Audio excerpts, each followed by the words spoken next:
The stage lights glimmered like stars against the darkness of the auditorium. The crowd murmured with excitement, unaware that they were about to witness something that would leave them speechless. Then, a small figure stepped into the light, a boy, no older than 12, barefoot, holding a microphone that seemed far too big for his tiny hands. His name was Liam, an orphan who had known more loss than most could bear. Yet, behind his timid eyes, there was something else, a quiet fire that refused to die. Liam had lived in the city orphanage for as long as he could remember. His earliest memories were not of warmth or laughter, but of rain tapping on broken windows and the sound of other children crying at night. The world had never been kind to him. He had learned to survive on silence, to stay small, unnoticed, and unhurt. But there was one thing that made him feel alive: music. In the stillness of the orphanage's dusty attic, he would hum songs he remembered from the radio, his voice echoing softly through the beams. No one knew about his secret. Not the strict matron who ran the orphanage, not even the other children who teased him for being too quiet. It was his way of escaping the world, one note at a time. That all changed when a volunteer named Daniel came to the orphanage. Daniel was a musician who spent weekends teaching children about art and music. He noticed Liam's quiet nature and one afternoon found him singing alone. The boy's voice stopped him cold, pure, raw, filled with emotion far beyond his years. Daniel knew right then that this child had something extraordinary. He offered to teach Liam, and for the first time, Liam had someone who believed in him. The lessons became more than just music, they were moments of hope, friendship, and healing. When Daniel heard about a local talent show that supported underprivileged children, he convinced Liam to audition. The thought terrified the boy. He had never stood in front of people before, let alone a crowd of hundreds. His hands trembled at the idea of all those eyes watching him, judging him. "What if they laugh?" he whispered. Daniel knelt beside him and said, "They won't laugh, Liam. They'll listen. You have something the world needs to hear." The day of the competition came, and Liam's nerves nearly got the best of him.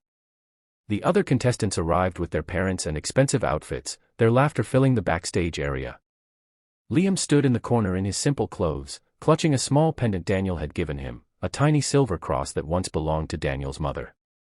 "It was a symbol of faith," he said, "for moments when the world feels too heavy." When the announcer finally called his name, Liam stepped onto the stage. The audience quieted, puzzled at the sight of the small, barefoot boy standing under the spotlight. He didn't look like the others, no fancy costume, no confidence in his stance. Just a frightened child holding onto a microphone like it was his lifeline. Then the first notes of Hallelujah began to play. The music filled the air, soft and trembling at first. Liam took a shaky breath and began to sing. His voice was fragile, almost uncertain, but as he reached the second line, something inside him broke open.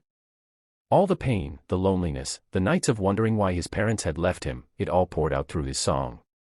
The audience was silent.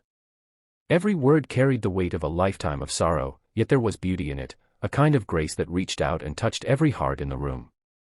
The judges exchanged glances, tears glistening in their eyes. By the time Liam reached the chorus, his voice had grown stronger, soaring high, trembling with emotion. It wasn't perfect, but it was real, and it was powerful. When the final note faded, there was a moment of stillness. Then, the crowd erupted into applause. People stood, clapping, cheering, crying. Some shouted his name.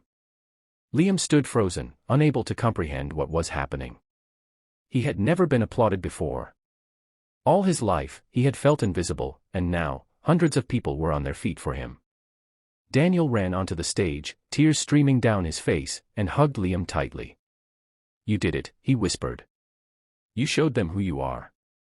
The judges gave him the highest score of the night, calling his performance one of the most emotional moments they had ever witnessed.